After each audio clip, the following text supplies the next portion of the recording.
potentially major scandal is unfolding after someone released thousands of emails and documents sent between prominent scientists of global warming debate. The New York Times has verified that these emails are legitimate, which wasn't too hard because some of them were written by and to one of their reporters. More on that here in just a second. But first, let's start with the science that has been so settled for all these years. What are these guys saying behind closed doors about their so-called bulletproof consensus? Well, Kevin Tentberth, he's a climatologist at the National Center for Atmospheric Research. He wrote, quote, "The fact is, we can't account for the lack of warming at the moment, and it's a travesty that we can't." Incorrect data, inadequate systems, yeah, travesty, pretty good word for it. How about Phil Jones, head of the Climatic Research Unit at the University of East Anglia? "I have just completed Mike's nature trick of adding in the real temps to each series for the last 20 years to hide the decline." Yes, he's talking about a trick that another scientist previously used in a peer-reviewed journal to apparently hide the decline in temperatures. Incredible. But it doesn't stop there. How about when scientific journals published material that Jones didn't like? Quote, "I can't see either of these papers being in the next IPCC report. Kevin and I will keep them out somehow, even if we have to redefine what the peer review literature is," end quote. Think about that next time you hear about, oh, the consensus and the science is settled, and Al Gore is bragging about the peer-reviewed journals. Now, what happens to a peer-review paper when they disagree with what gets published? Quote, "Our only choice is to ignore this paper. They've already achieved what they wanted. But at least they're not intentionally deleting documents or hiding information, right?" Oh no, they're doing that too. Here's Phil Jones, writing Michael Mann, the scientist that came up with that hockey stick graph, that one. He said, "Mike, can you delete any emails you may have had with Keith, REAR4? Keith will do likewise. He's not in at the moment. Minor family crisis. Can you also get email to Gene? Get him to do the same.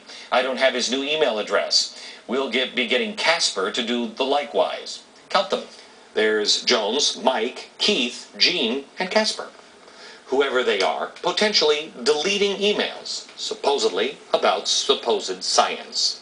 So why all the secrecy? Well, we find out from another email from Michael Mann about skeptic Stephen McIntyre. "I'm sure you're aware that McIntyre and his ilk realize they no longer need to get their crap published in legitimate journals, you know, the ones they're siphoning. All they have to do is put it up on their blog, and the contrarian noise machine kicks into gear. Pretty soon Drudge, Rush Limbaugh, and Glenn Beck and their ilk are parroting the claims." So you see, if McIntyre sees the data, he'll find the tricks that are in it to hide the declines. And then crazy people like me might just let you know about it. Oh, the horror. What will happen to cap and trade? That email was sent from one of the scientists to a New York Times reporter. That same reporter, Andrew Revkin, thankfully did report on the story for the New York Times.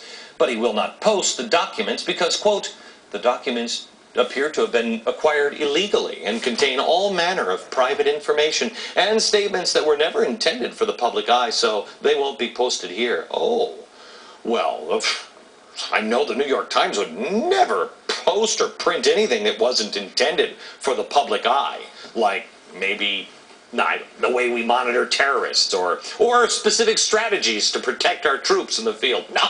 No, the New York Times, they're above that. Deleting emails, hiding declines, incorrect data, inadequate systems, redefining scientific peer reviews for their own uses. This is what appears to be going on behind the scenes, and literally trillions of dollars of policy decisions are being based on what these guys are telling us. If your gut said, wait a minute, this global warming thing, it sounds like a scam, well, I think you're seeing it now. We told you this was going on without proof because we listened to our gut. You'd never believe me. But once again, here we are with yet another brand new reality. It's time to put some teeth into you. It is time to get America back to the principles it was founded on. How how to community organize. It's almost like two could play that game.